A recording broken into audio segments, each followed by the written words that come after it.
And welcome to पढ़ रहे IIT Sam. आप सभी स्टूडेंट्स का एक बार फिर से स्वागत किया जाता है। Good afternoon to all of you. और आप सभी की तैयारी बहुत अच्छी चल रही होगी। तो हम भाई फिजिकल केमिस्ट्री का हमारा टॉपिक पढ़ रहे थे, थ्योरी ऑफ गैसेस। तो लास्ट दो क्लासेस आपने देखी होंगी, वो बहुत ज्यादा इंपॉर्टेंट है, आपको पता भी लग गया होगा। और लगभग हर साल प्रीवियस ईयर में वहां से क्वेश्चन आया है। इजी क्वेश्चन भी आए हैं, टफ क्वेश्चन भी आए हैं, है ना, दोनों टाइप के क्वेश्चन आए हैं। तो थ्योरी ऑफ गैसेस का मैंने आपको पहले ही बोला था कि हम दो पोर्शन में पढ़ते हैं। एक पोर्शन आपका होता है आइडियल गैस इक्वेशन, है ना, आइडियल गैस इक्वेशन, केटीजी, उसके postulates and Maxwell distribution, Maxwell Boltzmann distribution speeds, उसी को आप इक्वेशन, उसी को आप लॉ बोल सकते हैं। तो वो मैंने आपको कल डिटेल में पढ़ा दिया था। वो आइडियल वाला टॉपिक हमारा कंप्लीट होता है। अब हम बात करते हैं यहाँ पे, आज शुरुआत करेंगे थ्योरी ऑफ गैसेस की क्लास नंबर 6 में, रियल गैसेस की। तो देखिए, हर साल मैं आपको जैसा बता रहा था कि दो क्वेश्चन आते हैं ना, गैसीय स्टेट से लगभग दो क्वेश्चन आते हैं हर साल। एक क्वेश्चन यहां से देते हैं तो एक क्वेश्चन यहां से देते हैं। तो दोनों ही क्वेश्चन, मतलब दोनों कंसेप्ट से ही क्वेश्चन आते हैं। तो आप इसको काफी अच्छे से देखिए, ये भी काफी ज्यादा इंपॉर्टेंट है। अदिति गुड आफ्टरनून, रू टूजा गुड आफ्टरनून, आपको भी वेलकम है, आपका भी। तो आज हम रियल गैस स्टार्ट करने जा रहे हैं जी। ये रियल गैस क्या होती है, और रियल गैस को लेके काफी अलग अलग साइंटिस्ट ने अपनी इक्वेशन दी थी, है ना। तो जैसे वांडरवाल गैस इक्वेशन आपने सुना होगा, तो वो भी एक साइंटिस्ट थे। उसके अलावा और भी बहुत सारे साइंटिस्ट थे, लेकिन हमारे से जो पूछा जाता है वो वांडरवाल ही पूछा जाता है, वही हमारे सिलेबस में है। तो सबसे पहली बात तो ये है जी, what is the difference between ideal gas and real gas, है ना। पहला पॉइंट तो हम यहाँ पे यही देखेंगे कि जो हमारी आइडियल गैस होती है और जो हमारी रियल गैस होती है, उनमें बेसिकली डिफरेंस क्या है, मेन डिफरेंस कहां पे आ गया, क्यों आपका जो आइडियल गैस है वो रियल गैस इक्वेशन से अलग होती है। तो भाई सबसे पहले हम ये मान के चलते हैं, ऐसी कोई भी गैस जो आपका PV is equal to NRT को फॉलो करे, ऐसी कोई भी गैस जो आपका PV is equal to NRT को फॉलो करे, यानी कि आइडियल गैस इक्वेशन को फॉलो करे, उसे हम आइडियल गैस बोलते हैं, है ना। a gas which follow ideal gas equation at all pressure and temperature is known as ideal gas। तो उसको हम आइडियल गैस इक्वेशन बोलते हैं, जो इस इक्वेशन को फॉलो करेगा, या जो गैस फॉलो करती है उसको। अब देखो, ठीक है, ये बात तो चलो ठीक है, मान लेते हैं, लेकिन बात जो मेन डिफरेंस आया था, मैंने आपको केटीजी के पोस्टुलेट्स पढ़ाए थे, है ना, केटीजी के पोस्टुलेट्स पढ़ाए थे। तो वहां पे दो पॉइंट हमने देखे थे आइडियल गैस के, यही मेन डिफरेंस बनेगा इन दोनों में, यही मेन डिफरेंस बनेगा real gas and ideal gas में। वो मेन पोस्टुलेट्स क्या है, तो देखिए, मैंने आपको, केटीजी ने ये बात बोली थी आपको कि जो गैस के पार्टिकल का साइज होता है ना, the volume of occupied by gas molecule is negligible. Ideal gas equation में हम क्या मान के चलते हैं कि volume occupied by gas molecule, volume occupied by gas molecule, volume occupied gas molecule is negligible. हम ये मान के चलते हैं भाई, जो आपका है ना, नेग्लिजिबल कि जो गैस के, मान लो ये आपका पूरा क्या है कि यहाँ पे, है ना, यहाँ पे ये आपका पूरा क्या एक कंटेनर है, और इस कंटेनर में जो ये मॉलिक्यूल्स की जो वॉल्यूम होती है वो नेग्लिजिबल है, वो पॉइंट मास के, पॉइंट है ना, पॉइंट के तौर पे ऐसे है, तो वो नेग्लिजिबल ना के बराबर मान के चलते हैं, वो हम आइडियल गैस के इक्वेशन के अंदर मान के चलते हैं। बट रियल गैस इक्वेशन के अंदर हम इसको कंसिडर करेंगे। दूसरा, चलो ये है दूसरा, यहां पे इन्होंने ये बोला था केटीजी के अंदर कि जो गैस के पार्टिकल्स होते हैं ना, उनके बीच में कोई भी फोर्स ऑफ अट्रैक्शन नहीं होता है ना, as well force of attraction between gas molecule is negligible. तो यहां पे हम ये भी मान के चलते हैं कि force of attraction between gas molecule, force of attraction between gas molecule is also negligible, it's also negligible, ठीक है ना। तो ये दोनों ही हम क्या मान के चलते हैं भाई, नेग्लिजिबल मान के चलते हैं। ये दोनों मैंने केटीजी के पोस्टुलेट्स में भी आपको ये पॉइंट पढ़ाए थे, ठीक है। तो यह आइडियल गैस इक्वेशन, वो आइडियल गैस वो होती है जो PV is equal to NRT को फॉलो करे, यहां पे हम मान के क्या चलते हैं, हमारा अजम्पशन क्या होता है कि गैस के मॉलिक्यूल का जो वॉल्यूम होगा वो नेग्लिजिबल होता है, गैस के मॉलिक्यूल के बीच में कोई भी फोर्स ऑफ अट्रैक्शन नहीं होता है।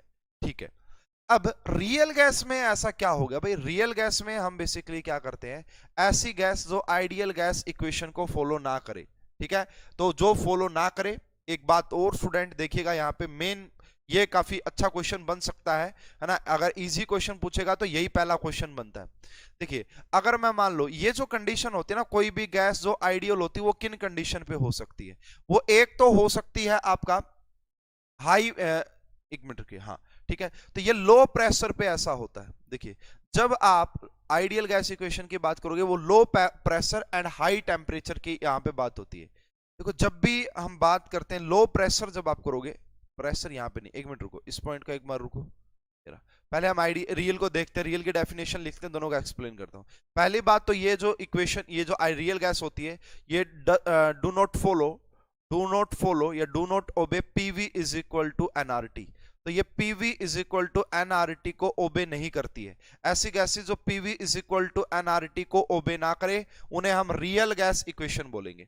ठीक है, तो रियल गैस इक्वेशन ना, अ गैस विच, देखो रियल गैस भी जो होती है ना वो आइडियल गैस ही होती है। देखो, रियल गैस जो है, आइडियल गैस की, रियल गैस जो है वो आइडियल हो सकती है लेकिन एक कंडीशन के ऊपर, a gas which follow ideal gas equation only at low pressure and high temperature.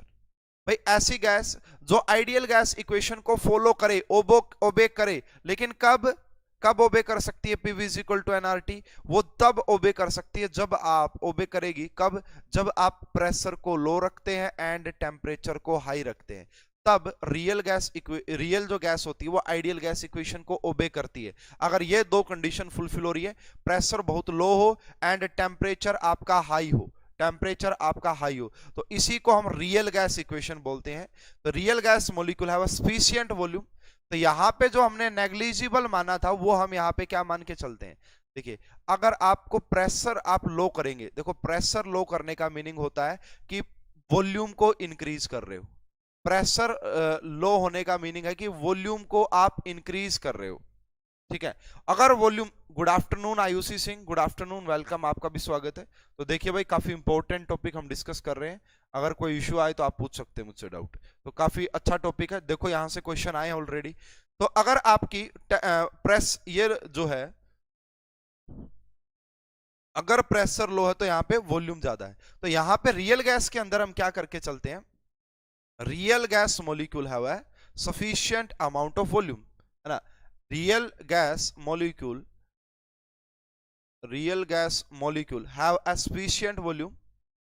have a sufficient volume, तो यहाँ पे इनकी वॉल्यूम जो है वो हम नेग्लिजिबल नहीं करते हैं, sufficient volume as well as force of attraction, है ना, as well as force of attraction. तो यहाँ पे आपको क्या देखने को मिलेगा, देखो दो चीजें यहाँ पे होगी। अगर आप यहाँ पे टेम्परेचर को हाई करोगे तो टेम्परेचर को हाई करने से क्या होगा भाई, इस यहाँ पे काइनेटिक एनर्जी इंक्रीज होगी और यहाँ पे फोर्स ऑफ अट्रैक्शन भी फिर देखने को मिलेगा। प्रेशर लो करने से क्या होता ना, प्रेशर अगर आप लो करते हैं वॉल्यूम बढ़ती है, प्रेशर अगर आप लो करते हैं तो वॉल्यूम बढ़ती है। इसको यार एक बार थोड़ा सा देखेंगे, है ना, इसमें थोड़ा सा वो हो रहा है। तो जो भी जो ऐसी गैस जो PV is equal to NRT को फॉलो करे लेकिन एक ही कंडीशन पे, जब प्रेशर लो हो एंड आपका टेम्परेचर हाई हो तब वो फॉलो करे, उसी को हम क्या बोल देते हैं आपका, है ना, रियल गैस इक्वेशन बोलते हैं। यहाँ पे जो दोनों केटीजी के अंदर जो अजम्पशंस मानी थी वो हम यहाँ पे मान के नहीं चलते हैं, वो हम यहाँ पे नहीं मानते, ये बात भी आपको ध्यान में रखनी है। तो मैं 1 मिनट का और समय लूंगा ताकि मैं इस पॉइंट को क्लियर कर पाऊं आपका, ठीक है ना। तो कोई भी क्वेश्चन ऐसे पूछा जा सकता है, कोई भी रियल गैस मोस्टली आइडियली कब हो सकती है, लो, है ना, जब आप यहाँ पे क्या रखोगे, जब आप यहाँ पे रखोगे low pressure and high temperature, तब कोई रियल गैस जो होती है वो आपका आइडियल गैस के तौर पे बिहेव करती है। अब यहाँ पे देखो भाई, जो ग्राफ है आपका वो कुछ अलग तरीके का देखने को मिलता है। ये ग्राफ भी काफी ज्यादा इंपॉर्टेंट है, यहां से हम डेविएशन के बारे में पढ़ते हैं। देखिए, अगर मैं आपसे कहूं कि P वर्सेस आपको V का ग्राफ बनाना है, तो P वर्सेस V का जो ग्राफ आता है वो कुछ इस टाइप से आता है ना, एक्सपोनेंशियल। ये मैंने आपको गैस के लॉज में भी पढ़ाया था, है ना, ये मैंने आपको गैस के लॉ में भी पढ़ाया था। इसको थोड़ा सा मैं कुछ ऐसे लिख लेता हूँ, ये ऐसे। तो ये जो आता है, ये क्योंकि आप सभी को पता प्रेशर एंड वॉल्यूम एक दूसरे के इनवर्सली प्रोपोर्शनल होते हैं। अगर आप प्रेशर को बढ़ाओगे तो प्रेशर को जैसे जैसे बढ़ाओगे वॉल्यूम कम हो जाएगी, अगर आप वॉल्यूम को बढ़ाओगे तो प्रेशर कम हो जाएगा। अब ये जो आपका ग्राफ आया है, ये जो आपको रेड कलर में दिख रहा है, this is for ideal gas. ये जो डेविएशन, ये जो ग्राफ देखने को मिलता है, ये आइडियल गैस के अंदर देखने को मिलता है। बट अगर आप बात करेंगे कि भाई यहां पे ये जो ग्राफ है ये थोड़ा सा आपका कुछ चेंज हो जाता है, डेविएट हो जाता है। यहां पे मैं कुछ इसको बना के दिखा देता हूं।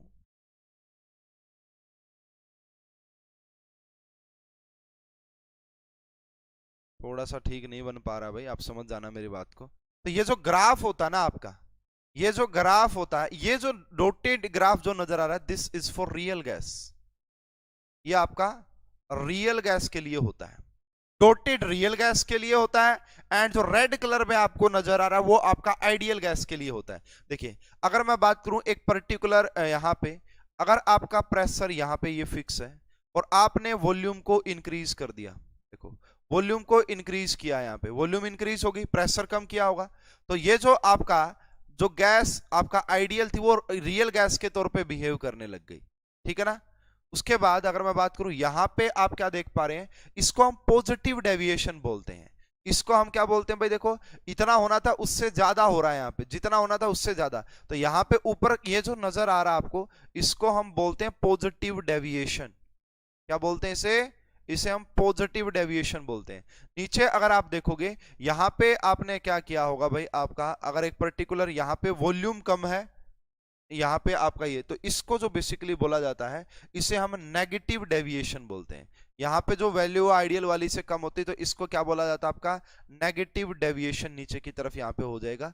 ये जो ग्राफ हम बनाते हैं ना, ये हम एट कांस्टेंट टेम्परेचर बनाते हैं, ये बात भी ध्यान रखनी है कि ये जो ग्राफ होता है वो कांस्टेंट टेम्परेचर पे होता है। तो यहाँ पे अब हमें ना दो टाइप का डेविएशन देखने को मिल गया, एक है आपका पॉजिटिव डेविएशन एंड दूसरा है यहाँ पे आपका नेगेटिव डेविएशन।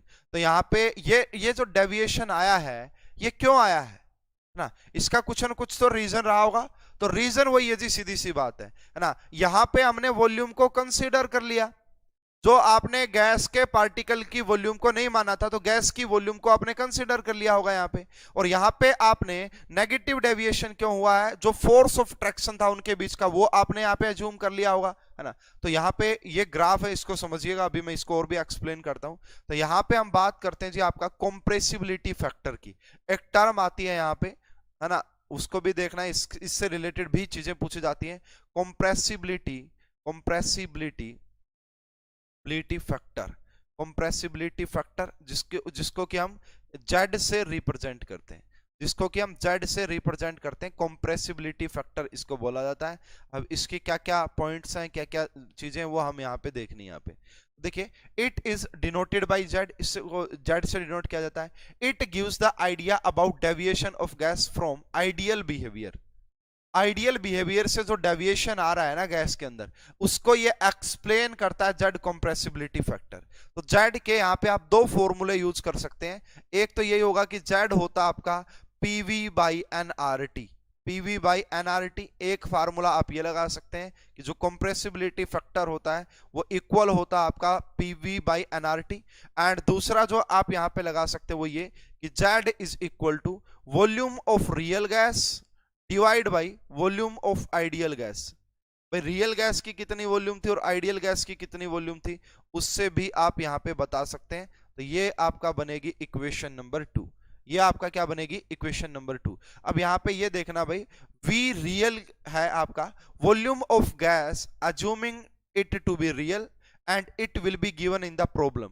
देखिए जो रियल जो वैल्यू होती है ना ये रियल गैस की, क्योंकि कोई भी गैसेस नेचुरली अगर आप बात करोगे वो आइडियली नहीं होती है, सारी गैस रियल गैस ही होती है। तो रियल गैस की आपको जो वॉल्यूम है वो क्वेश्चन में गिवन मिलती है ना, वो आपको क्वेश्चन में गिवन मिलेगी। आइडियल गैस की इक्वेशन जो होगी वो थ्योरेटिकली निकालनी पड़ती है। तो मैं ये भी कह सकता हूं कि जो आपका वॉल्यूम अगर क्वेश्चन में दी हो वो एक्सपेरिमेंटल वॉल्यूम होती है, वो ऑब्जर्व्ड वॉल्यूम होती है, वो रियल वॉल्यूम होती है। बट आपको अगर डाटा दे रखा हो, प्रेशर दे रखा हो, मोल्स दे रखे हो, टेम्परेचर दे रखा हो, तो उससे जो आप वॉल्यूम निकालते हैं वो अजम्पशंस वो आपका जो है वो ट्रू नहीं होती है, वो आपका नॉन एक्सपेरिमेंटल, वो थ्योरेटिकल होती है, तो वो आपका वी आइडियल होती है। ठीक है, तो वी रियल आपको क्वेश्चन में गिवन मिलेगी, वी आइडियल हमें निकालनी पड़ेगी with the help of PV is equal to NRT. समझ में आ गया? इस पॉइंट को आप जरूर लिख सकते हैं, given in the problem, given in the problem, जो क्वेश्चन आपका रहेगा वहां पे आपको गिवन रहेगी। And this is calculated through PV is equal to NRT, calculated through PV is equal to NRT, है ना, PV is equal to NRT. अब ये कैसे डेविएशन को समझाता है जी? ये कैसे डेविएशन को समझाता है हमारा कंप्रेसिबिलिटी फैक्टर? देखिए यहाँ पे दो कंडीशन बन सकती है, मेनली तो तीन बनेगी। पहले दो कंडीशन ये बन सकती है, मान लो अगर आपकी जेड की वैल्यू 1 के इक्वल हो जाए, कंप्रेसिबिलिटी फैक्टर अगर आपका 1 के इक्वल हो जाए, तो जेड जो पीवी है वो किसके इक्वल हो जाएगा? तो PV is equal to NRT हो जाएगा। अगर आपका किसी गैस के लिए कंप्रेसिबिलिटी फैक्टर 1 आ रहा है, इसका मतलब वो गैस जो है ना वो आपका आइडियल गैस रही होगी। ठीक है सर, आइडियल गैस का एग्जांपल क्या है? देखिए रियलिटी में कोई भी गैस आइडियल नहीं है, ठीक है ना, रियलिटी में ये सारा थ्योरेटिकल टॉपिक है ना, रियलिटी में कोई गैस आइडियल नहीं है, ये बात मैं आपको पहले ही बता देता हूं। ठीक है, सारी गैस रियल है, हाँ उनको आइडियल बनाया जा सकता है। ठीक है ना, मैं बता रहा था जैसे कुछ कंडीशंस होती हैं उनको वो है। ठीक है, तो वो भी कुछ कंडीशन आएगी, धीरे धीरे आपको समझ में आएगा। एक मिनट थोड़ा सा देखो आप, फिर आप पूछना मुझे, एक बार मैं पढ़ा लूं पूरा, उसके बाद आएगा, थोड़ा सा टाइम लगेगा, 2-3 लेक्चर्स देखो आप। ठीक है, तो इसका मतलब है कि PV is equal to NRT जो है, इसका मीनिंग ये है कि आपका जो यहाँ पे ये आपका आइडियल गैस हो जाएगी। अगर कंप्रेसिबिलिटी फैक्टर की वैल्यू 1 हो जाए तो आपका वो आइडियल गैस इक्वेशन के लिए होता है। अब ऐसा हो सकता है कि रियल की अगर बात करेंगे तो रियल के लिए जो जेड होता है वो नॉट इक्वल टू 1 होगा, तो यहां पे मैं ये कह सकता हूं कि मेरा जो PV is equal to, PV is not equal to NRT, तो जो पीवी होता है वो एनआरटी के इक्वल नहीं होता है। ठीक है, अब यहां से ये दो बातें ये आ सकती हैं कि या तो आपका जो जेड है वो आपका ग्रेटर देन रहा होगा 1 से, या तो जेड ग्रेटर देन रहा होगा 1 से, या फिर आपका जेड जो है वो लेस देन रहा होगा 1 से, या तो वो ग्रेटर रहा होगा या फिर वो लेस रहा होगा। अगर जेड की वैल्यू 1 से ज्यादा आ जाए तो उसे बोला जाता है आपका पॉजिटिव डेविएशन। अगर जेड की वैल्यू आपका 1 से ज्यादा आ जाए तो उसे बोला जाता है आपका पॉजिटिव डेविएशन, उसे हम पॉजिटिव डेविएशन बोलते हैं। वहीं पे अगर आपका जेड की वैल्यू लेस देन 1 आ जाए तो इसे हम आपका नेगेटिव डेविएशन बोलते हैं, इसे हम आपका नेगेटिव डेविएशन बोलते हैं। ठीक है, दूसरी बात ये भी होती है कि पॉजिटिव डेविएशन की अगर आप बात करोगे तो यहाँ पे आपका जो पीवी होता है, पीवी वो ग्रेटर हो जाता है एनआरटी से, पीवी इज ग्रेटर देन, है ना, PV is greater then NRT. और यहां पे दूसरा मैं ये भी कह सकता हूं कि जो रियल गैस की वॉल्यूम होती है, volume of real gas is greater then volume of ideal gas, तो रियल गैस की जो वॉल्यूम होगी वो ज्यादा हो जाती है। अभी मैं इसको एक्सप्लेन भी करता हूं कैसे भाई। देखो यहां पे आपका क्या लिखा हुआ था, हमने यहां पे यही तो लिखा था कि देखो इस ग्राफ में समझो, यहां पे क्या था, ये जो थी वॉल्यूम, यहां पे अगर आप देखोगे यहां पे जो ये वॉल्यूम थी, this is for ideal gas, है ना, क्यों? क्योंकि आइडियल गैस की कर्व और ये जो वॉल्यूम है वो रियल गैस की है, इसीलिए तो मैंने कहा कि यहां पे जो वॉल्यूम ऑफ रियल गैस है वो ज्यादा हो जाएगी। अब ये तो ठीक है, अगर मैं बात करूं यहां पे तो वॉल्यूम ज्यादा होने का मीनिंग ये है कि यहां पे रिपल्सिव फोर्स ने ज्यादा काम किया होगा, वॉल्यूम ज्यादा, रिपल्सिव फोर्स यहां पे ज्यादा डोमिनेटिंग रहे होंगे। तो यहाँ पे लिखिए कि रिपल्सिव फोर्स, इसको थोड़ी सी देर में कहानी समझ में आ जाएगी भाई आपको। यहाँ पे आप रिपल्सिव फोर्स ऑफ अट्रैक्शन ज्यादा डोमिनेटिंग रही होगी, रिपल्सिव फोर्स ऑफ अट्रैक्शन आपका ज्यादा डोमिनेटिंग। वहीं पे अगर आपका जेड की वैल्यू कम आ रही है 1 से तो वो नेगेटिव डेविएशन होता है, and PV is equal to, PV is less than NRT होता है। एंड यहां पे मैं लिख सकता हूं कि volume of real gas is less then volume of ideal gas हो जाती है। एंड यहां पे जो काम करते हैं ना, जो रियल में वॉल्यूम थी ना, जो रियल गैस की वॉल्यूम होती है वो कम हो गई, एक्सपेरिमेंटली जो वैल्यू मतलब थ्योरेटिकल जो वैल्यू वो ज्यादा है, एक्सपेरिमेंटल वैल्यू कम आ रही है, इसका मतलब क्या है कि यहाँ पे फोर्स ऑफ अट्रैक्शन डोमिनेटेड रहा होगा, यहाँ पे आपका अट्रैक्शन फोर्स डोमिनेटिंग रहा होगा, यहाँ पे आपका अट्रैक्शन फोर्सेस आपको देखने को मिलते हैं, अट्रैक्शन फोर्सेस आपको देखने को मिलते हैं। तो देखिए भाई ये एक बार समझो आप, मैंने बताया जेड का मीनिंग होता है कॉम्प्रेसिबिलिटी फैक्टर। अगर जेड की वैल्यू 1 है तो PV is equal to NRT, ideal gas रहेगी। अगर इक्वल नहीं है तो पॉजिटिव डेविएशन भी हो सकता है एंड नेगेटिव डेविएशन भी हो सकता है, दोनों। जैसे जैसे 1 से दूर जाते जाओगे, है ना, ये बात ध्यान रखना स्टूडेंट, इसके ऊपर मैं क्वेश्चन भी करवाता हूं एक दो छोटे मोटे, अभी समझ में आएगा। ग्राफ से रिलेटेड बहुत अच्छे क्वेश्चन पूछे जा सकते हैं। तो सबसे पहले एक एग्जांपल डिस्कस करते हैं question. Volume of 1 mole of gas is 25 litre at STP. देखना क्या क्वेश्चन बोला गया है कि volume of 1 mole of gas, 1 mole of volume of 1 mole of gas is 25 litre, is 25 litre at STP. STP के ऊपर जो है वो आपका 25 लीटर है। अब आपसे यहाँ पे कुछ क्वेश्चन पुट किए गए हैं। सबसे पहला क्वेश्चन ये पुट किया गया कि आप बताओ नेचर ऑफ गैस क्या होगा।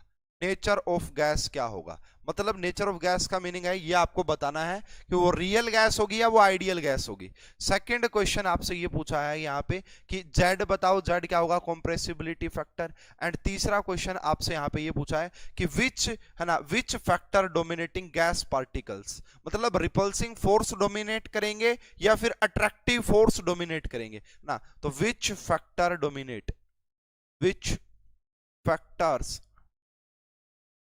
डोमिनेट, कौन सा फैक्टर डोमिनेट करेगा, ये क्वेश्चन देखिए स्टूडेंट। तो देखो यार मैंने आपको क्या बताया था, मैंने अभी अभी आज की क्लास में मैंने आपको क्या बताया था कि हमेशा रियल वॉल्यूम जो होती है वो प्रॉब्लम में गिवन होगी, दिखेगी आपको। अगर वॉल्यूम दिखे ना क्वेश्चन में, समझ जाना कि वो रियल है। देखो ये आपको ऑलरेडी पता है कि 1 मोल ऑफ एसटीपी, है ना, 1 मोल ऑफ, है ना, 1 mole of ideal gas, 1 mole of ideal gas, 1 mole of ideal gas at STP, 1 mole of ideal gas at STP कितनी होती भाई, वॉल्यूम ऑफ, यहां पे लिखो volume of 1 mole of ideal gas at STP. ये आपको बार बार पढ़ाया जाता है। अगर आप एसटीपी पे बात करोगे ना तो आपका 1 मोल गैस की जो वॉल्यूम होती है वो 22.4 लीटर होती है। स्टूडेंट ये देखो भाई, आपको मोल कंसेप्ट में भी पढ़ाया जाता है कि volume of 1 mole of ideal gas at STP this. इसका मतलब यहां पे अगर मैं बात करूं, ये जो गिवन है ना 25 litre, this is the volume of real gas, तो ये रियल गैस की वॉल्यूम 25 है। एंड यहां पे अगर आप बात करोगे आइडियल गैस की जो वॉल्यूम है वो 22.4 है। तो सबसे पहले आपसे क्या पूछा था, नेचर ऑफ गैस, कि ये जो गैस रही होगी जिसकी वॉल्यूम आपको 25 लीटर दी है वो कैसी है, वो रियल है या आइडियल है। सीधी सी बात, अगर यहाँ पे आपको वॉल्यूम दी है ना गैस की, इसका मीनिंग जो है वो आपका रियल है।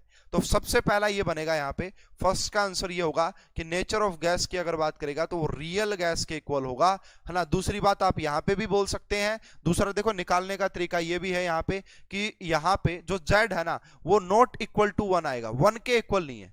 अगर यहाँ पे वॉल्यूम दी रही होती ना 22.4 लीटर तो मैं बोल देता कि आइडियल गैस होगी, क्योंकि मुझे ये पढ़ाया जाता है कि volume of 1 mole of gas at STP 22.4 litre है तो होती, इसका मतलब रियल गैस है।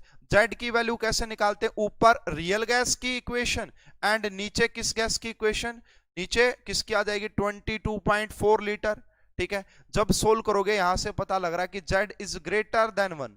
अगर z ग्रेटर देन 1 है तो यहां पे पॉजिटिव डेविएशन रहा होगा, और पॉजिटिव डेविएशन के दौरान रिपल्सिव फोर्स डोमिनेट करते हैं, पॉजिटिव डेविएशन के दौरान रिपल्सिव फोर्स डोमिनेट करते हैं। अगर किसी स्टूडेंट को इस क्वेश्चन में प्रॉब्लम है तो वो मुझसे पूछ सकता है ना, अगर किसी स्टूडेंट को इस क्वेश्चन में प्रॉब्लम है तो पूछ लीजिए।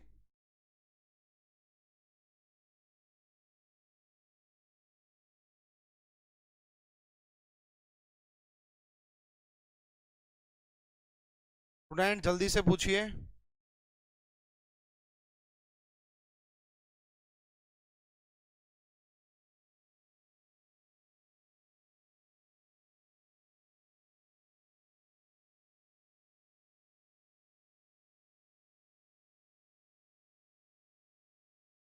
चलो, तो ये पहला क्वेश्चन था। अब देखो और कैसे कैसे, बिल्कुल बेसिक क्वेश्चन, आइडिया लगा होगा थोड़ा सा आपको कि कैसे कहानी होती है। नेक्स्ट क्वेश्चन देखिए। अब यहाँ पे आपको क्या दिया गया है, 4 गैसेस हैं ए बी सी डी, उनके कंप्रेसिबिलिटी फैक्टर दे रखे हैं। यहाँ पे ए गैस है कोई, ये बी है, कोई सी है, कोई डी है। यहाँ पे ऊपर आपका जेड की वैल्यू दे रखी है ना, कंप्रेसिबिलिटी फैक्टर दे रखा है इन सभी गैसेस के लिए। तो ये आपका क्या हो गई, यहाँ पे ये आपका गैस होगी, एंड ये आपका जेड की वैल्यू हो गई, ये आपका z की वैल्यू हो गई। अब देखो यहाँ पे a की जो वैल्यू गिवन है, यहाँ पे है 1.6, ये है आपका 0.8 दे रखी है मान लो, यहाँ पे 0.6 दे रखी है, और यहाँ पे आपका 1.8 दे रखी है। ये वैल्यूज आपको दे रखी है, और कुछ क्वेश्चन आपसे पूछे गए हैं, है ना। तो सबसे पहला ये पूछा गया है कि आपको यहाँ पे क्वेश्चन फर्स्ट यहाँ पे ये है, arrange them in increasing order of deviation, arrange them in increasing order of deviation from ideal behavior, increasing order of deviation from ideal behavior। भाई इनको आप अरेंज करो कि कहां पे डेविएशन डोमिनेट करेगा, मतलब डेविएशन जो है आपका वो इंक्रीज करेगा किससे किस टाइप में। देखो एक बात स्टूडेंट बहुत इजी है, बहुत समझाने वाली, आराम से समझ में आ जाती है। देखो अगर मैं यहाँ पे बात करूं आंसर की, अगर आपका z इज इक्वल टू 1 हो, आपका z इज इक्वल टू 1 का मीनिंग होता है कि वो आपका ideal gas equation, ideal gas होती है। बट जैसे जैसे z से दूर जाते जाओगे ना, चाहे वो आप नेगेटिव जाते जाओ, चाहे वो आप पॉजिटिव जाते जाओ, 1 से जैसे जैसे दूर जाओगे वैसे वैसे डेविएशन बढ़ेगा। इन्होंने पॉजिटिव नेगेटिव नहीं पूछा है, इन्होंने सिर्फ डेविएशन पूछा है। तो अगर आप पूछोगे higher is the value of z, मतलब देखो higher is the value of z is closer to 1, lesser will be the deviation. देखिए इस पॉइंट को लिख लीजिए भाई, z की वैल्यू जितनी 1 के पास रहेगी उतना कम डेविएशन होगा, और z की वैल्यू जितनी ज्यादा 1 से दूर जाती जाएगी उतना डेविएशन ज्यादा होगा। तो मैं यहां से ये एक तो ये कंक्लूजन निकाल सकता हूं कि डेविएशन, एक तो ये कंक्लूजन निकाल सकता हूं यहां से कि deviation is directly proportional to z minus 1 ना। जितनी ज्यादा मोड, और लिखा है यहाँ पे मोड का मीनिंग पॉजिटिव नेगेटिव दोनों, तो जितना ज्यादा आपका कंप्रेसिबिलिटी फैक्टर से आपकी वैल्यू दूर जाती जाएगी उतना ही आपका। अब देखो सबसे ज्यादा जो डेविएशन होगा ये वाली वैल्यू 1 के सबसे नजदीक है, उसके बाद जो सबसे नजदीक वैल्यू 1 के आ रही है नजदीक, ये दोनों नियर अबाउट सेम ही आ रही है ना 0.6, एंड ये दोनों नियर अबाउट आपका सेम ही आ रही है। लेकिन z माइनस 1 की वैल्यू देखो, यहां से z माइनस 1 की वैल्यू देखोगे, z माइनस 1 निकालोगे इसके लिए, तो ये आएगा 0.6,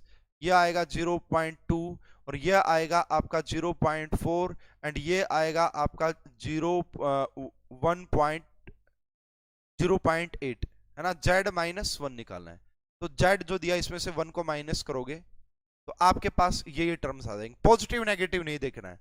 अब सबसे देखो ये जितना डेविएशन ज्यादा, मतलब जितनी वैल्यू z माइनस 1 की होगी उतना ज्यादा डेविएशन, क्योंकि वो वैल्यू जो है वो आपका, तो ये देखो सबसे, अगर मैं बात करूं सबसे ज्यादा जो डेविएशन देखने को मिलेगा वो d के अंदर देखने को मिलेगा, d के अंदर, उसके बाद जो देखने को मिलेगा ए के अंदर, और उसके बाद जो देखने को मिलेगा सी के अंदर, और उसके बाद जो देखने को मिलेगा वो बी के अंदर। तो बी के अंदर सबसे कम डेविएशन होगा, क्यों? क्योंकि बी की जो जेड की वैल्यू 1 के सबसे नजदीक है, 1 के सबसे नजदीक है। ए और सी में कैसे किया देखा ना, तो देखो ये आपका यहां पे अगर आप देखोगे ये 1 से 0.4 दूरी पे है, और ये आपका 1 से 0.6 दूरी पे है, तो कौन ज्यादा क्लोज है 1 के? तो 1 के ज्यादा क्लोज आपका कौन है, मतलब ये आ गया 0.4, तो और ये आ गया 0.6, तो सी होना चाहिए ना, तो यही आएगा भाई 0.24। देखो डी का सबसे ज्यादा डेविएशन, हाँ ठीक तो दिखाया ना, सबसे कम डेविएशन बी का होगा, उसके बाद सी का होगा, है ना, उसके बाद आपका ए का, और उसके बाद डी का। तो ये आपका डेविएशन आ जाएगा, ये आपका डेविएशन आ जाएगा, है ना। आइडियल से अगर डेविएशन पूछे तो इस प्रकार से देखेंगे। उसके बाद नेक्स्ट जो क्वेश्चन, ये तो फर्स्ट ही क्वेश्चन था इसका। सेकंड क्वेश्चन अगर आपसे पूछे यहाँ पे, arrange them in increasing order of attractive force between them, है ना। अरेंज देम इन, इसी क्वेश्चन में आपको बोला arrange them in increasing order of attractive force. Attractive force कब डोमिनेट में आते हैं? अट्रैक्टिव फोर्स जब डोमिनेट में आते हैं जब z की वैल्यू 1 से कम होती है, जब z की वैल्यू 1 से कम होती है। अब यहां पे देखो भाई z की वैल्यू सबसे कम किसके लिए आ रही है, z की वैल्यू सबसे कम किसके लिए आ रही है, यहाँ पे देखो 1 से, यहाँ पे z की वैल्यू 0.6 है। जितनी z की वैल्यू कम होगी उतना ज्यादा अट्रैक्टिव फोर्स डोमिनेटिंग होगी। यहाँ पे भी इन दोनों में से किसकी, इसकी कम है z की वैल्यू, इसलिए ये अट्रैक्टिव फोर्स ज्यादा डोमिनेटिंग करेंगे। उसके बाद आपका यहाँ पे, तो यहां से मैं लिखूं तो इसका आ जाएगा C, उसके बाद आ जाएगा B, उसके बाद आ जाएगा A एंड उसके बाद आ जाएगा D, है ना। ये आपका आ जाएगा अट्रैक्टिव फोर्स के। अगर तीसरा क्वेश्चन यहां से आपसे पूछ लिया जाए इसी के अंदर कि अरेंज देम, तीसरा क्वेश्चन आपसे क्या पूछा जा सकता है, arrange them in increasing order, arrange them in increasing order of repulsive force, order of repulsive force. तो अगर रिपल्सिव फोर्स की बात करोगे, z की वैल्यू 1 से जितनी ज्यादा रही होगी, तो d के अंदर सबसे ज्यादा वैल्यू दी गई है 1.8, तो फिर यहां पे आ जाएगा d, उसके बाद आ जाएगा A, उसके बाद आ जाएगा B और उसके बाद आ जाएगा C। तो ये आपका ऑर्डर आ जाएगा, ये आपका रिपल्सिव फोर्स का आ जाएगा यहाँ पे, एंड जो ऊपर है वो आपका अट्रैक्टिव फोर्स का आ जाएगा। समझ में आ रहा है क्या भाई आपको स्टूडेंट्स, आपको ये चीजें समझ में आ रही है। उसके बाद नेक्स्ट देखिए, ये ग्राफिकल क्वेश्चन भी बिल्कुल पूछे गए हैं भाई एग्जाम्स में। तो नेक्स्ट टॉपिक इज ओवर। तो मेरे हिसाब से आपको सब कुछ क्लियर हो रहा होगा धीरे धीरे कि कैसे कैसे क्वेश्चन, क्या कॉम्प्रेसिबिलिटी, है ना। अब पूरा डिटेल में पढ़ेंगे इन चीजों को, टेंशन लेने की कोई भी प्रॉब्लम नहीं है, पूरा डिटेल में पढ़ने वाले हैं हर चीज को, ठीक है। सब कुछ समझ में आएगा लास्ट तक पूरी क्लास को देखने के बाद। उसके बाद देखो यहाँ पे अगर मैं बात करूं, variation of Z, variation of Z, जो compressibility factor Z with pressure and temperature, pressure and temperature के साथ इसका क्या वेरिएशन आएगा, प्रेशर एंड टेम्परेचर के साथ इसका क्या वेरिएशन आता है कॉम्प्रेसिबिलिटी फैक्टर जेड का। देखिए अगर बात की जाए यहाँ पे, अगर हम ये ग्राफ ड्रॉ करें, इससे ग्राफ से रिलेटेड बहुत सारे क्वेश्चन पूछे जा सकते हैं। तो देखो सबसे पहले मैं ये ग्राफ बना रहा हूं आपका Z versus P, compressibility factor versus P. तो हमें यह पता है कि जेड की वैल्यू यहाँ पे देखो, आपको यहाँ पे कुछ जेड की एक वैल्यू देखने को मिल सकती है ये, ठीक है।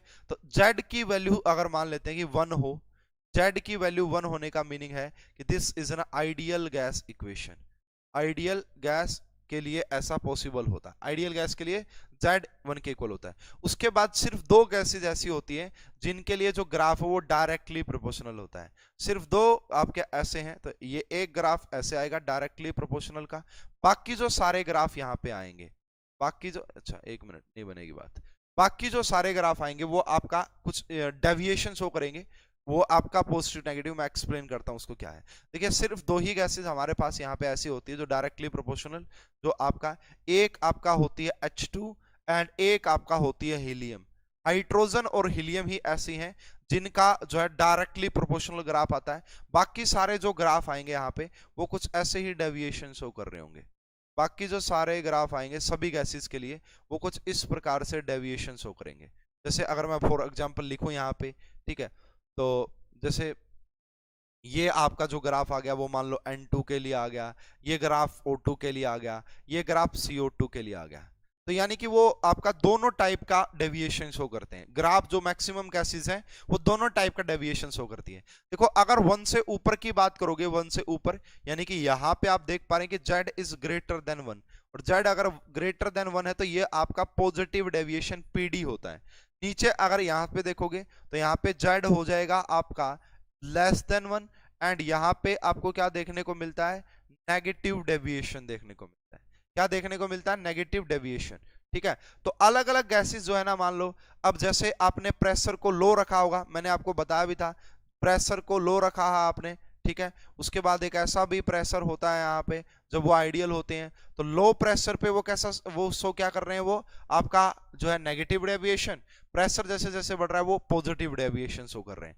यहाँ पे हमने एक बार टेम्परेचर को फिक्स रखा हुआ भाई, टेम्परेचर यहाँ पे हमने 298 केल्विन रखा हुआ है, तो पहले हमने ये देखा। अब ये जो ग्राफ आते हैं इनसे जुड़े हुए कुछ पॉइंट्स लिख लेते हैं। तो कुछ पॉइंट्स तो मैंने ऑलरेडी आपको बता ही दिए हैं।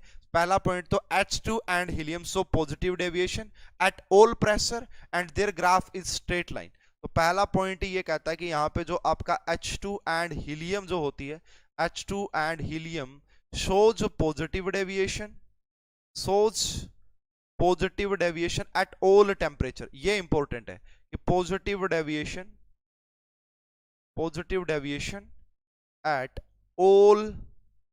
at all pressure, सभी प्रेशर पे वो सिर्फ पॉजिटिव डेविएशन ही शो करते हैं एट ऑल प्रेशर, एंड है ना, and their graph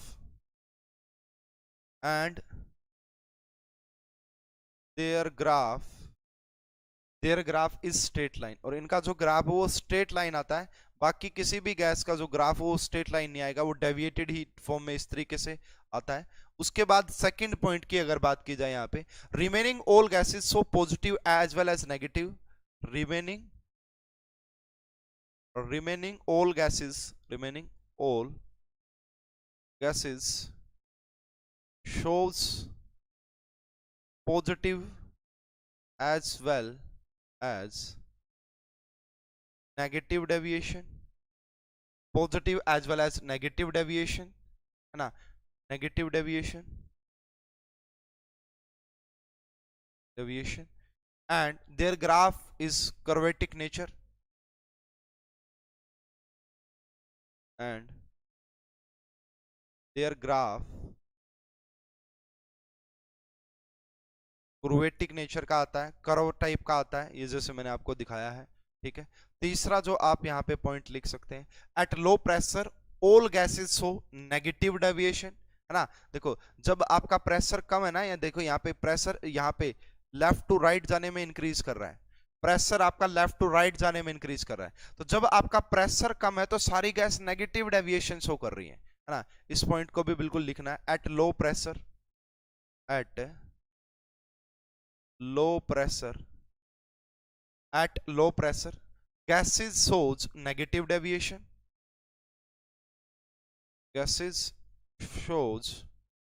negative deviation, तो वो आपका नेगेटिव डेविएशन शो करती है, and at high pressure so positive deviation, and at high pressure shows positive deviation. ठीक है जी, ये बात आप सभी को समझ में आ गई होगी। उसके बाद देखो fourth point, this is also very much important, कई बार ग्राफ से रिलेटेड आपसे चीजें पूछेगा। फोर्थ पॉइंट समझना भाई, यहाँ पे डिप की बात की जाती है, वो क्या कहता है, देखिए higher is the dip of curve, है ना, higher is the dip of curve, more will be the deviation,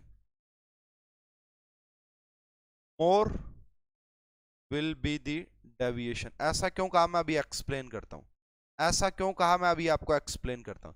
higher is the dip, है ना, फ्रॉम आइडियल बिहेवियर, ठीक है, more deviation from ideal behaviour,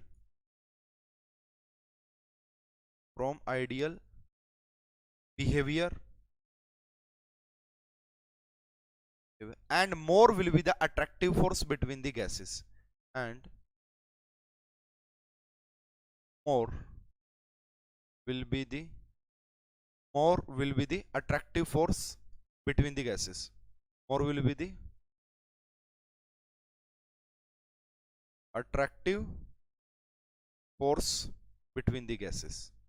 अब आपको इसका मीनिंग समझ में नहीं आया होगा, अभी मैं इसको एक्सप्लेन कर देता हूँ। देखो मैं ये कहना चाह रहा हूँ, देखो ये डिप है यहाँ पे, ये जो है ना, ये ग्राफ का डिप है, ये सबसे, तो ये कह रहा है कि जो ग्राफ का डिप जितना ज्यादा बढ़ेगा ना, जितना ज्यादा बढ़ेगा उतना ज्यादा डेविएशन बढ़ेगा। सही बात है, रीजन क्या है भाई, z इज इक्वल टू 1 है, z इज इक्वल टू 1 से जितना नीचे जाते जाओगे उतना ज्यादा डेविएशन आएगा। और यहां पे ये कह रहा है कि z की वैल्यू डिक्रीज कर रही है, अगर z की वैल्यू डिक्रीज कर रही तो जितना ज्यादा ये डिप रहे होगा, कर्व का जितना ज्यादा डिप, उतने ज्यादा अट्रैक्टिव डोमिनेट करेंगे, क्योंकि अट्रैक्टिव फोर्स कहां पे डोमिनेटिंग में आते हैं, जब z की वैल्यू लेस देन 1 होती है। ठीक है ना, तो फोर्थ पॉइंट का मीनिंग ये था, आपको समझ में आ गया होगा। अब देखिए और कैसे कैसे क्वेश्चन आपसे पूछे जा सकते हैं यहाँ पे, तो देखना भाई, ये क्वेश्चन बिल्कुल इजी सा क्वेश्चन है, बहुत ही इजी क्वेश्चन है, आप बिल्कुल आराम से बता देंगे, और ऐसे क्वेश्चन आने की संभावना है, एग्जाम में आते रहते हैं ऐसे क्वेश्चन।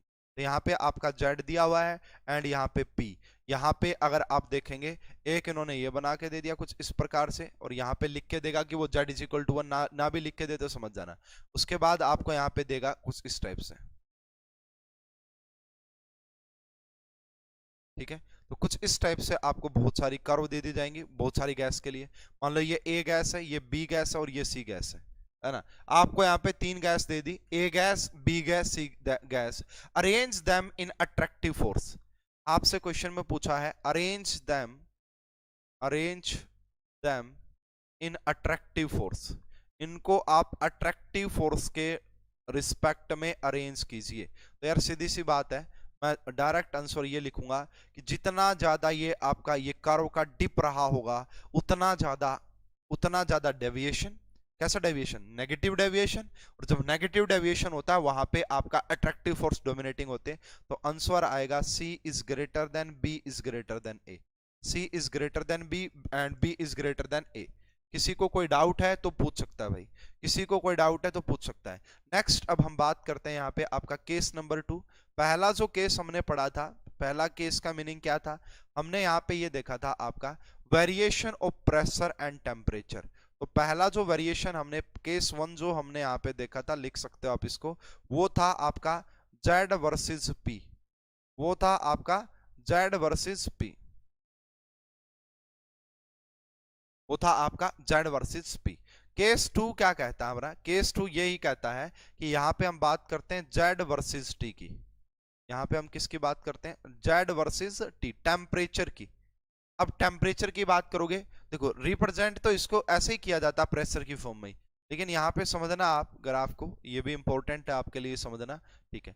अब मैं अगर बात करूं यहाँ पे भाई, ये आपका जेड है, ये आपका प्रेशर, जेड वर्सेस प्रेशर है, लेकिन रिलेशन हम यहाँ पे टेम्परेचर का देखेंगे।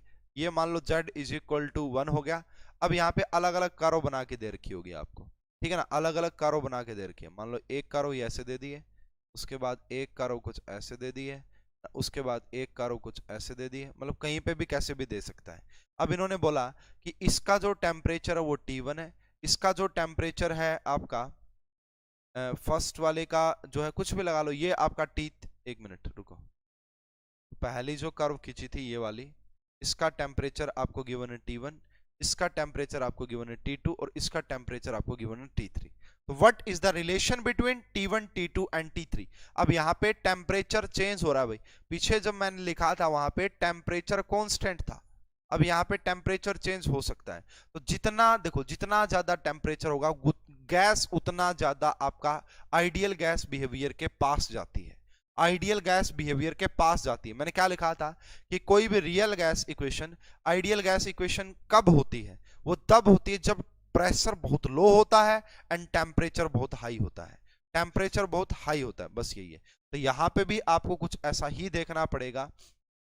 ये आप डिप देखो, ये आप डिप देखनी पड़ेगी यहाँ पे, इस वाले की जो डिप है वो सबसे कम है, इसका मतलब ये आपका आइडियल टाइप के पास है सबसे ज्यादा। तो इसके केस में ये जो है ना T1 वो सबसे ज्यादा हो जाएगा, ये सबसे ज्यादा। उसके बाद सेकंड के लिए जो ये डिप बढ़ गया, यानी कि सेकंड वाली जो नजर आ रही है जिसको मैंने T2 बोला, उसके बाद T2 और उसके बाद T3।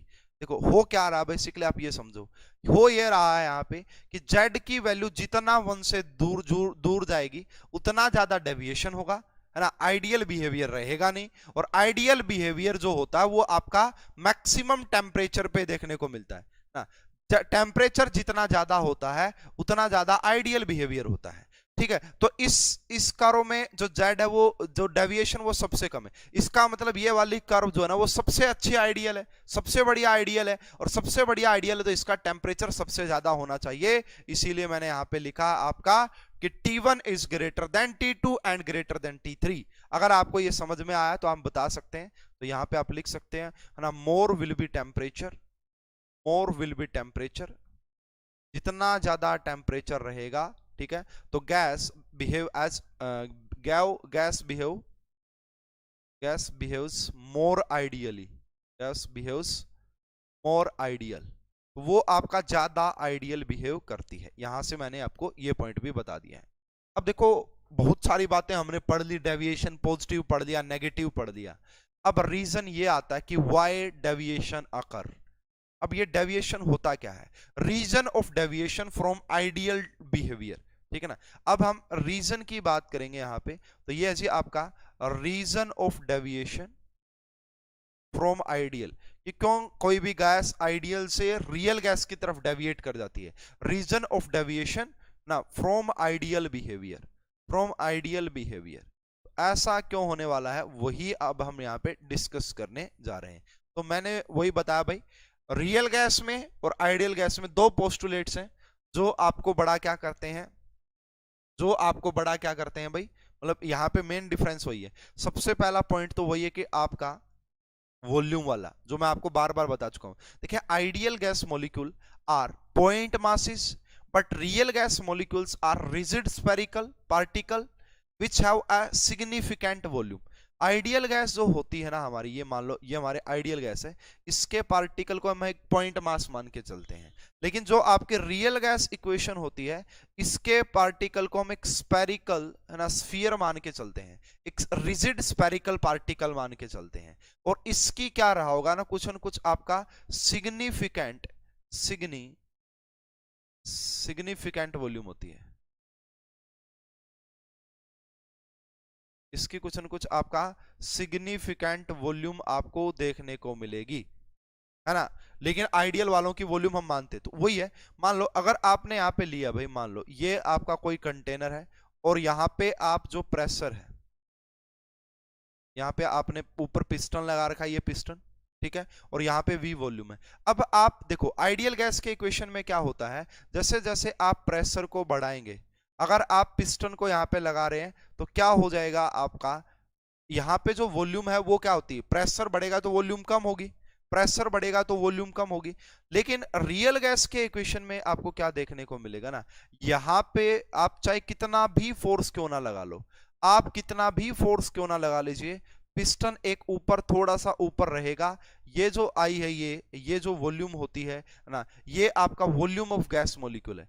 पिस्टन बिल्कुल आपका इसके नीचे मिलने वाला नहीं है, यहाँ पे कुछ न कुछ वॉल्यूम रही होगी जिसे हम आपका बोलते हैं volume of gas molecule, volume of gas molecule. तो एक तो ये पॉइंट होता है यहाँ पे ना, एक तो ये पॉइंट है कि gas occupy volume of condensation, यानी कि गैस यहाँ पे वॉल्यूम को ऑक्यूपाई करती है। एक तो ये रीजन यहाँ पे मेनली आता है, ठीक है, गैस यहाँ पे वो है।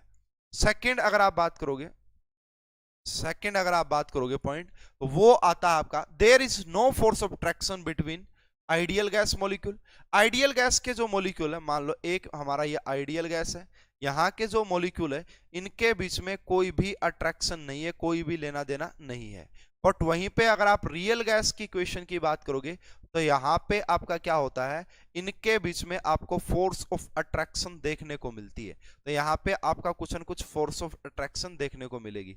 अब इस फोर्स ऑफ अट्रैक्शन से क्या होता है, गैस कैन बी लिक्विफाइड, है ना, which indicates that which significant force of attraction. देखो अगर मैं बात करूं ना, जो गैस होती है ना, अब आइडियल गैस क्या कह रही है कि पार्टिकल्स के बीच में कोई भी फोर्स ऑफ अट्रैक्शन नहीं है, ये कह रही है आपका आइडियल। बट रियलिटी क्या है, क्या हम गैस को लिक्विफाई कर सकते हैं? यस। और गैस अगर लिक्विफाई होती ना, गैस लिक्विफाई अगर होती ना, उसके पीछे रीजन होता है फोर्स ऑफ अट्रैक्शन का। क्योंकि आप सभी को पता है कि गैस के जो पार्टिकल्स होते हैं ना, उनके बीच में जो फोर्स ऑफ अट्रैक्शन होती है, गैस के जो पार्टिकल होते हैं उनके बीच में जो फोर्स ऑफ अट्रैक्शन होती है, अगर आप उसको बहुत ज्यादा बढ़ा दोगे तो गैस आपका लिक्विफाई हो जाएगी, क्योंकि लिक्विड के पार्टिकल्स के अंदर गैस से ज्यादा फोर्स ऑफ अट्रैक्शन होता है। अब यहाँ पे अगर फोर्स ऑफ अट्रैक्शन रही होगी तभी तो हम किसी गैस को लिक्विफाई कर सकते हैं।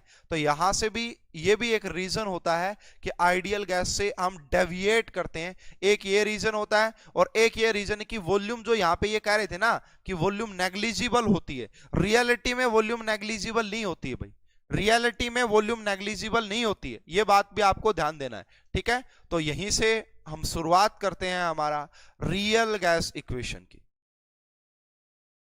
ठीक है। चलो भाई, इंपॉर्टेंट है रियल गैस इक्वेशन, इससे जुड़े हुए क्वेश्चन पूछे जा सकते हैं।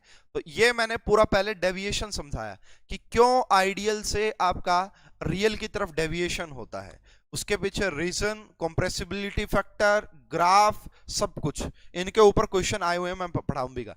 अब देखो यहाँ पे बात की जाती है आपका रियल गैस इक्वेशन की। तो भाई बहुत सारे साइंटिस्ट आए हैं जिन्होंने अपने अपने पॉइंट ऑफ व्यू रखे हैं, है ना। तो हमें देखो यहाँ पे equation which derived by the considering volume occupied by the gas molecule, यानी कि ऐसी इक्वेशंस ना, रियल गैस इक्वेशन कोई एक इक्वेशन नहीं है, वंडर वाल गैस इक्वेशन नहीं है, उसके अलावा भी बहुत सारी गैस इक्वेशन है हमारे पास, बहुत सारे अलग अलग नाम के साइंटिस्ट हैं। तो ऐसी इक्वेशन, ऐसी गैस की इक्वेशन जो आपका वॉल्यूम ऑफ गैस पार्टिकल को कंसिडर करते हुए volume of gas particle and force of attraction between them and force of attraction between them को कंसीडर करके, को क्या किया गया हो, कंसीडर किया गया हो, उनको नॉलेज में लेके जो इक्वेशन बनाई गई है उन्हीं को हम रियल गैस इक्वेशन बोलते हैं। ठीक है, तो मैनी साइंटिस्ट लाइक, सबसे पहले जो साइंटिस्ट आए थे जिन्होंने रियल गैस इक्वेशन का आइडिया दिया था, रियल गैस इक्वेशन दी थी, उनका नाम था वांडरवाल, है ना, वांडरवाल, इसीलिए जो है वांडरवाल गैस इक्वेशन पढ़ते हैं। अब देखिए हमारे सिलेबस में, आईटी जैम के सिलेबस की भी अगर आप बात करोगे, यहाँ पे आपके सिलेबस में भी जो है वो वांडरवाल गैस इक्वेशन ही लिखी हुई है, उसी से रिलेटेड क्वेश्चन आए हैं, उसी से रिलेटेड क्वेश्चन आए हैं आपके एग्जाम में।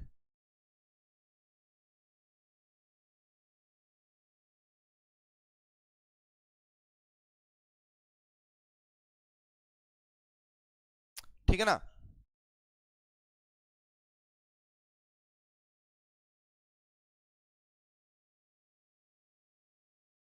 देखिए ये रहा, अब बहुत सारे साइंटिस्ट है, मैं बता रहा था वांडरवाल भी थे, है ना, उसके बाद भाई दो तीन नाम और हैं, है ना, etcetera, worked on real gas, but first work is done by the van der Waal. So in our, मैं बता रहा हूं जैसे कि हमारे सिलेबस में, जैम का सिलेबस मैंने आपको पहले दिन ही दिखाया था, अभी मैं दोबारा से भी दिखा देता हूं, और वहां पे भी आपको काफी क्लियरिटी मिल जाएगी कि क्या क्या सिलेबस है और क्या क्या हमें यहाँ पे पढ़ना है। बाकी मैंने बता तो दिया था आपको PYQ एंड सिलेबस, तो यहाँ पे आप जाके देख सकते हैं। देखिए हम काफी चीजों पे आप पढ़ चुके हैं यहाँ पे।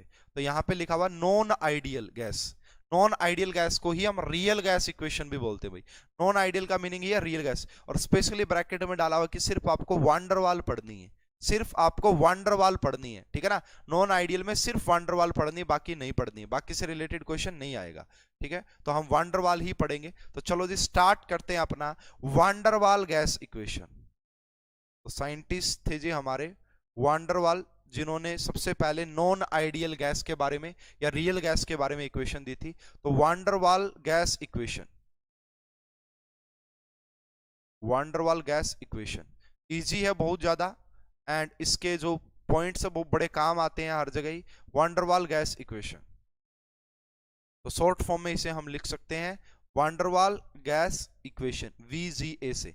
तो वांडरवाल इंट्रोड्यूस वॉल्यूम करेक्शन।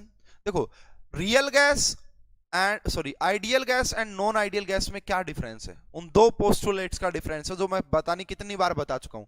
एक वॉल्यूम, वॉल्यूम कंसीडर करके चलती है रियल गैस, एंड दूसरा फोर्स ऑफ अट्रैक्शन। बस तो हमें क्या करना पड़ेगा, अगर वॉल्यूम को कंसीडर करोगे तो यहाँ पे वॉल्यूम करेक्शन करनी पड़ेगी एंड आपको प्रेशर कनेक्शन करना पड़ेगा। आइडियल गैस इक्वेशन जो है ना आपका PV is equal to NRT, वहां पे आप वॉल्यूम को करेक्ट कर दीजिए एंड वहां पे प्रेशर को करेक्ट कर दीजिए, वही आपकी क्या बन जाएगी, आपकी रियल गैस इक्वेशन, वही आपकी क्या बन जाएगी, वांडरवाल गैस इक्वेशन। तो यहाँ पे देखिए साइंटिस्ट जो है आपके van der Waal van der Waal introduce volume correction and pressure correction.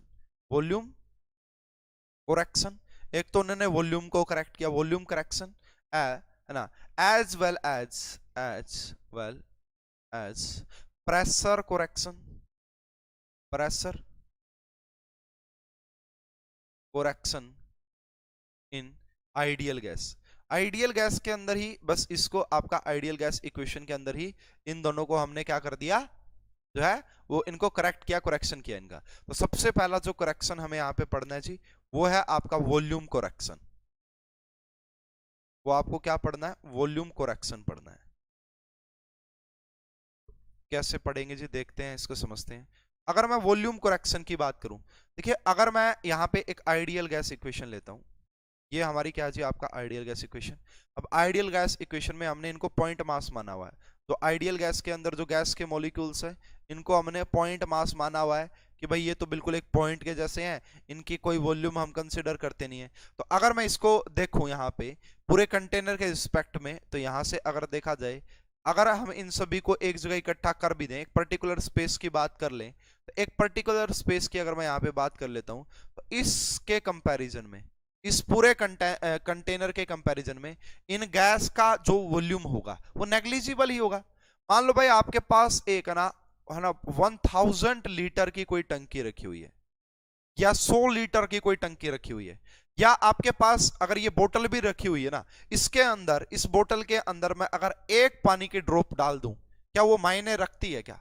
तो उसको तो मैं यही कहूंगा, है ना, मैं अगर थोड़ा सा भी पानी डालूंगा ना, यहाँ पे थोड़ा सा भी 5-6 ड्रॉप्स भी डाल दी, और मैं आपसे पूछूंगा भाई बताओ इस बोतल में पानी है या नहीं है, तो आप क्या कहोगे? अरे सर ये तो खाली है ना। तो वही है, मैं ये कह रहा हूं भाई, इनका जो इनके वॉल्यूम जो है इस पूरे के कंटेनर के कंपैरिजन में इसकी क्या कैसी मानी जाती है? आपका negligible.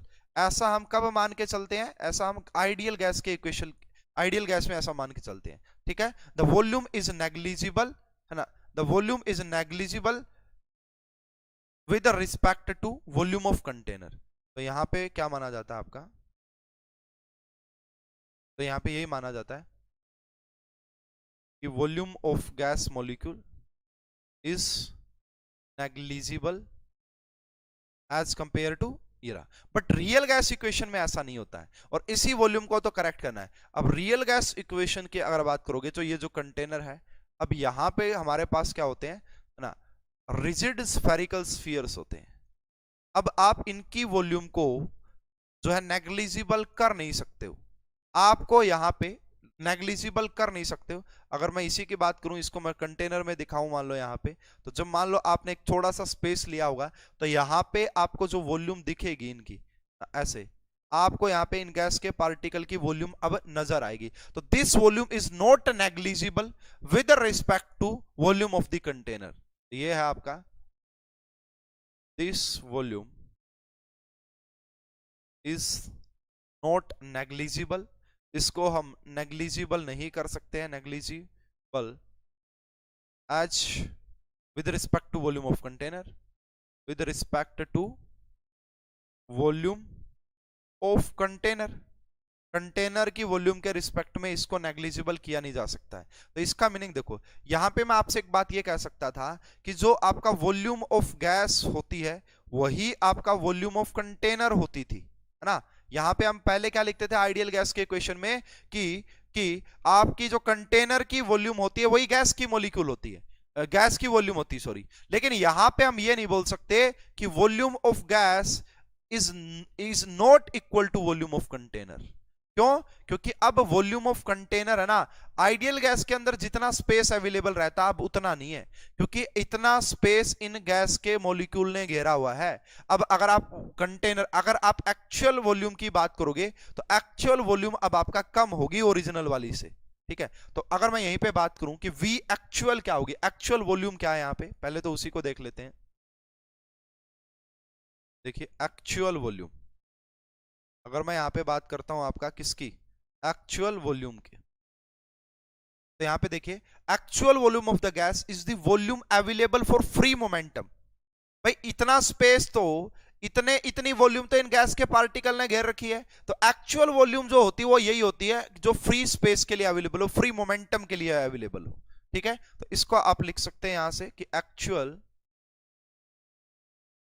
Volume of the gas, actual volume of the gas is the volume available for free momentum, volume available for the free momentum,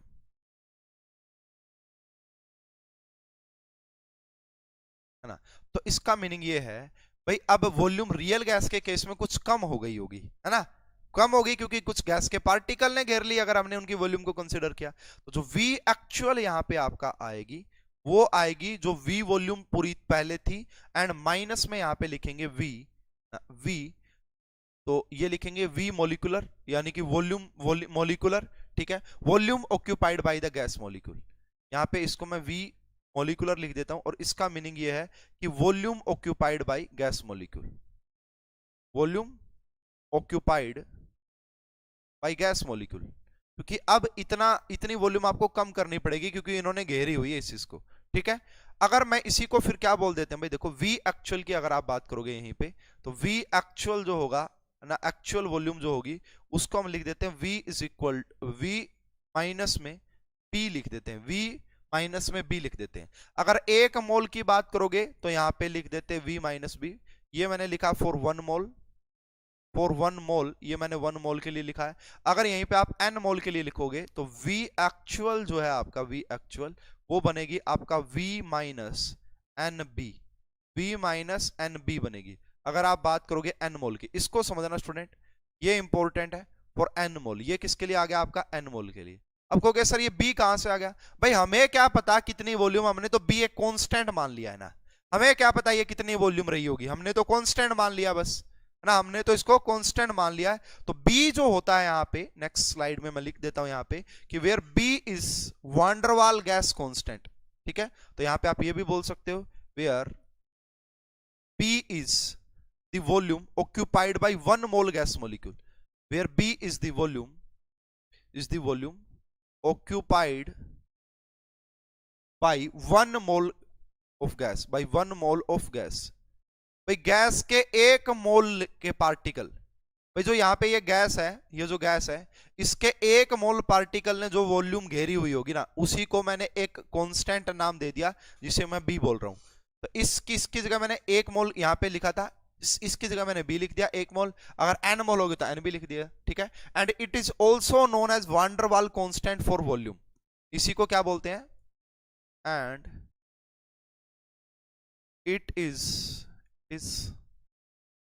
also known as, it is also known as van der Waal gas, van der Waal gas constant, van der Waal gas constant for volume, for volume।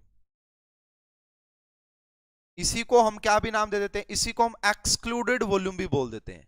And इसी का जो दूसरा नाम होता है, इसी को हम एक्सक्लूडेड वॉल्यूम भी बोलते हैं, इसी को हम एक्सक्लूडेड वॉल्यूम भी बोलते हैं, ठीक है। और इसी का और नाम होता है, इसे हम को वॉल्यूम भी बोलते हैं। ये सारे नाम इसी के हैं, अगर एग्जाम में आ जाए तो समझ लेना, ये सारे नाम इसी के होते हैं, बी के, ठीक है। And its take account into finite size of the molecule, yes this is also very much important point लिखना। एंड दिस टेक्स ना, this take into account, take into account finite size of the gas molecule, finite size of the molecules. तो ये finite size को consider, उनके account का उनको देखने को मिलते हैं यहाँ से। उसके बाद next question already IIT jam में पूछा जा चुका है, ये क्वेश्चन है ना, ऑलरेडी आईआईटी जैम में ये क्वेश्चन पूछा जा चुका है।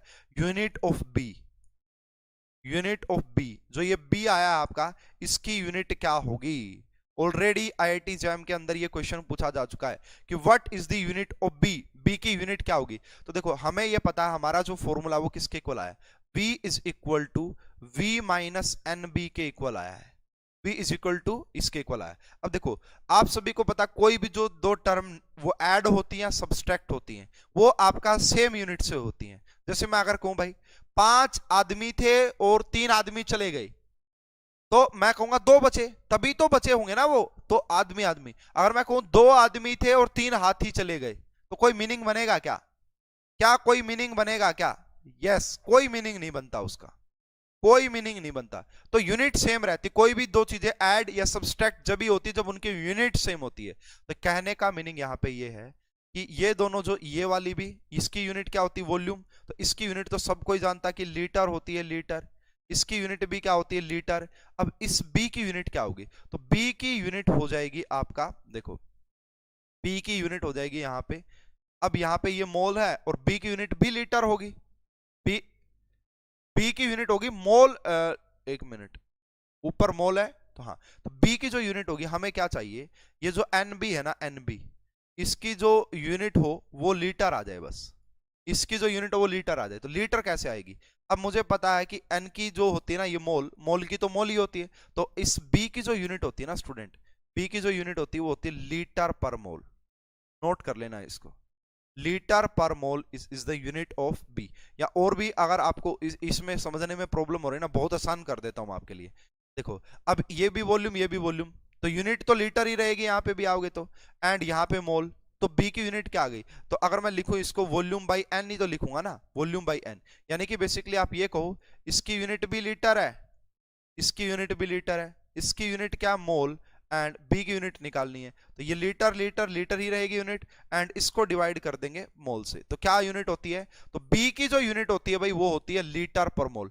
ये क्वेश्चन ऑलरेडी आपके एग्जाम में पूछा जा चुका है, ये क्वेश्चन ऑलरेडी आपके एग्जाम में पूछा जा चुका है कि बी की यूनिट क्या होती है, तो बी की यूनिट होती है आपका लीटर पर मोल, ठीक है। उसके बाद देखिए यहाँ पे नेक्स्ट क्वेश्चन देखिए स्टूडेंट, ये भी काफी इंपॉर्टेंट हो जाएगा हमारा, ये है आपका कंपैरिजन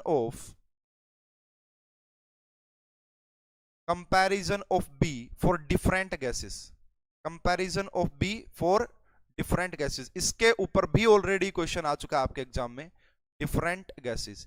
भाई बी को आप अलग अलग गैस के लिए कैसे कंपेयर करेंगे ना, वैसे मैं इस बी की वैल्यू भी निकालना बता दूंगा है ना, लेकिन हमारे लिए ज्यादा इंपॉर्टेंट ये है, ये बिल्कुल आप इंपॉर्टेंट लिख सकते हैं। तो देखिए मैंने आपको बताया कि हम यहाँ पे साइज को कंसिडर करते हैं, बी के केस में हम साइज को कंसिडर करते हैं, साइज देखते हैं, तो यहाँ पे लिख सकते हो आप since B takes account, B take in account for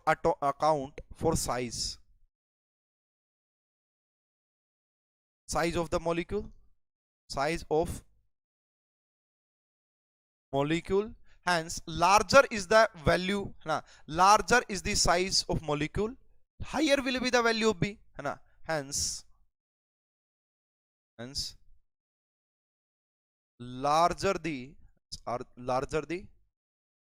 size of molecule, larger the size of molecule, more will be value of B,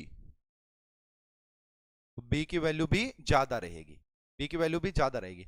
अगर मैं कुछ क्वेश्चन दूं आपको, मान लो कि भाई आपके पास दो गैस है, एक आपका F2 और एक Cl2 है, तो बताओ बी की वैल्यू क्या होगी, है ना, आपको यहाँ पे बताना वैल्यू ऑफ बी, ठीक है। तो ये रहा, तो किसकी? क्लोरीन का साइज बड़ा होता है इसलिए ये। उसके बाद नेक्स्ट एग्जांपल देख लो भाई, हीलियम, नियोन, है ना, जैसे जैसे साइज बढ़ेगा वैसे वैसे आपका बी की वैल्यू भी बढ़ेगी, जैसे जैसे साइज बढ़ेगा वैसे वैसे बी की, helium, neon, argon, krypton, xenon, radon, ऐसे लिख सकते हैं।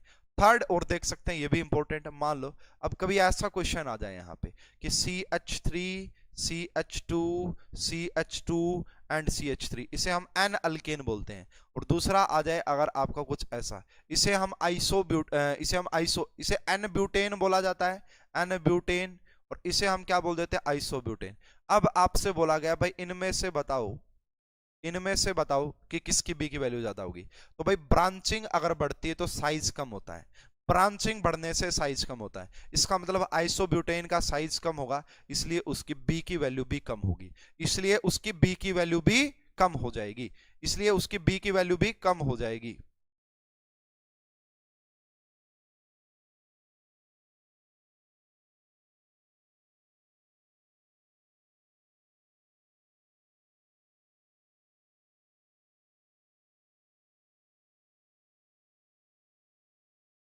चलो अब कई बार क्या होता है ना, वैसे तो आपको वैल्यू जो है ना बी की गिवन होती है क्वेश्चन में, लेकिन कई बार अगर निकालनी पड़ जाए तो वो भी देख लो भाई कैसे निकालते हैं। अगर मैं यहां पे बात करूं आपका कि वैल्यू ऑफ बी की अगर मैं बात करूं, अगर निकालनी पड़ जाए तो P is a constant whose numerical value should be given in the problem, but with the help of radius of molecule we can calculate, है ना। तो ये एक कांस्टेंट होता है भाई, इसकी वैल्यू जो है ना आपका वो गिवन होती है क्वेश्चन में। अगर गिवन ना हो तो with the help of radius of molecule we can calculate value B. तो यहां पे आप लिख सकते हो विद द हेल्प ऑफ, है ना, with the help of radius of molecule, with the help of radius of molecule की रेडियस की हेल्प से वी कैन कैलकुलेट वैल्यू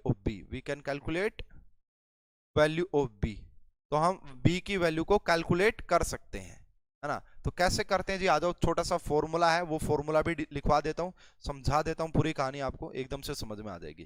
तो देखिए अगर बात की जाए एक्सक्लूडेड वॉल्यूम, है ना, इसी को हम एक्सक्लूडेड वॉल्यूम भी बोलते हैं ना, मैंने आपको बताया था एक्सक्लूडेड वॉल्यूम, ठीक है ना, एक्सक्लूडेड वॉल्यूम। तो देखिए होता क्या है, हम यहाँ पे बात करेंगे दो गैस के मॉलिक्यूल्स ले लेते हैं, दो गैस के मॉलिक्यूल्स, एक ये हो गया जी गैस का और एक ये हो गया, तो ये दोनों आपस में एक दूसरे से टकराएंगे। अब इसका जो ये रेडियस है, इस गैस के पार्टिकल का ये आर है, और इस गैस के पार्टिकल का रेडियस है, ये भी आर है। अब हो गया क्या भाई, जब दो ये आएंगे ना, तो इनका इतना एरिया जो है, इतना एरिया, इस एरिया में कोई और पार्टिकल नहीं आ सकते। ये है कहानी की बात। मतलब ये जो आपको नजर आ रहा है ना, ये बन गया जी अब आपका 2r, और ये बड़े सर्कल की रेडियस बन गई। अब ये आपका अगर यहाँ पे ये दोनों मिलेंगे तो एक बड़ा सर्कल बनेगा, और ये बड़े सर्कल की रेडियस बन गई। तो इतने एरिया में आपका कोई और गैस के मॉलिक्यूल नहीं आते, ठीक है। तो यहाँ पे हम बात करूं कि वॉल्यूम जो है ना, वॉल्यूम ऑफ मॉलिक्यूल किसके इक्वल रही होगी, स्फीयर्स होते हैं सारे, तो वो होती है 4/3 pi R cube, 4/3 pi R cube होती है। एक्सक्लूडेड वॉल्यूम बाई 2 मॉलिक्यूल्स, यहाँ पे तो 2 मॉलिक्यूल है भाई, कितनी वॉल्यूम ऐसी है जो आपका एक्सक्लूडेड है, इतना स्पेस, तो यहाँ पे 2 मॉलिक्यूल है। अगर मैं बात करूं यहाँ पे excluded volume by 2 molecule, excluded volume by 2 molecules, वो किसके इक्वल हो जाएगी, वो होगी आपका 4/3 पाई आर, एंड आर की जगह हम यहाँ पे 2r का क्यूब करेंगे ना, आर की जगह 2r, क्योंकि इन दोनों का वो, तो यहां से जब आप देखोगे तो ये आ जाएगा 8 है ना, 8 इंटू में, और 4/3 पाई आर को मैंने 4/3 पाई आर क्यूब को अलग लिख दिया। अब इसी को तो मैंने क्या बोला था, वॉल्यूम ऑफ द मॉलिक्यूल, इसी को तो मैंने क्या बोला था, वॉल्यूम ऑफ द मॉलिक्यूल। तो यहाँ पे 8 जो है आपका इंटू में क्या बन गया, volume of molecule, volume of molecule, ठीक है। तो ये तो 2 मॉलिक्यूल की आई है, एक्सक्लूडेड वॉल्यूम बाई 2 मॉलिक्यूल्स। अगर मैं 1 मॉलिक्यूल की बात करूं भाई, एक्सक्लूडेड वॉल्यूम बाई 1 मॉलिक्यूल क्या होगा, तो इसको डिवाइड कर दो, तो वो होती है आपका 4 इंटू में वॉल्यूम ऑफ मॉलिक्यूल। वो किसके इक्वल होती है, 4 इंटू में वॉल्यूम ऑफ मॉलिक्यूल। ये आपका मॉलिक्यूल है भाई यहाँ पे, तो एक्सक्लूडेड वॉल्यूम बाई 1 मॉलिक्यूल किसके इक्वल हो जाएगी, 4 इंटू में वॉल्यूम ऑफ मॉलिक्यूल के इक्वल हो जाएगी।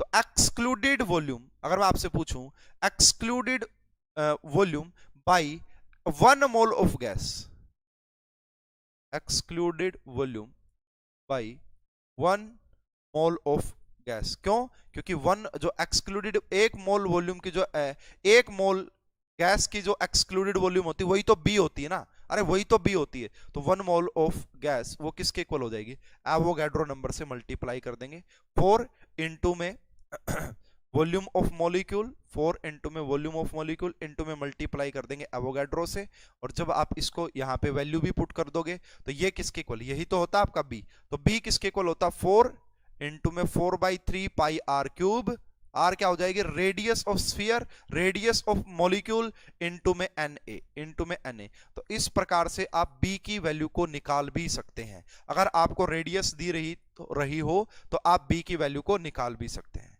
तो भाई जो वांडरवाल की गैस इक्वेशन थी वहां पे हमने 2 करेक्शन करने थे, तो वॉल्यूम करेक्शन हम ऑलरेडी कर चुके हैं। तो एक्चुअल वॉल्यूम जो होती है वो होती है v इज इक्वल टू, तो एक्चुअल वॉल्यूम जो होगी वो v एक्चुअल जो होती है वो है v माइनस nb। तो जहां पे pv is equal to nRT आता था ना, बस अब वहां पे हम pv की जगह हम क्या पुट कर देंगे, v माइनस nb। तो ये था वॉल्यूम करेक्शन। नेक्स्ट क्लास में हम प्रेशर करेक्शन प्रेशर का करेक्शन करेंगे, एंड बहुत सारी अभी तो क्लासेस लगेंगी, 3-4 क्लासेस और होंगी है ना, रियल गैस इक्वेशन के ऊपर, एंड उसके बाद इक्विपार्टीशन ऑफ एनर्जी वाला छोटा सा टॉपिक वो भी पढ़ाना है, और उसके बाद मोस्टली आपका कवर हो जाएगा, फिर कुछ बचने वाला नहीं है, ठीक है ना, फिर कुछ बचने वाला नहीं है। तो इस वीडियो में अभी के लिए इतना ही। होप कि ये वीडियो आपको पसंद आई होगी। किसी को भी कोई डाउट हो तो टेलीग्राम चैनल पे डिस्कस कर सकते हैं, ग्रुप में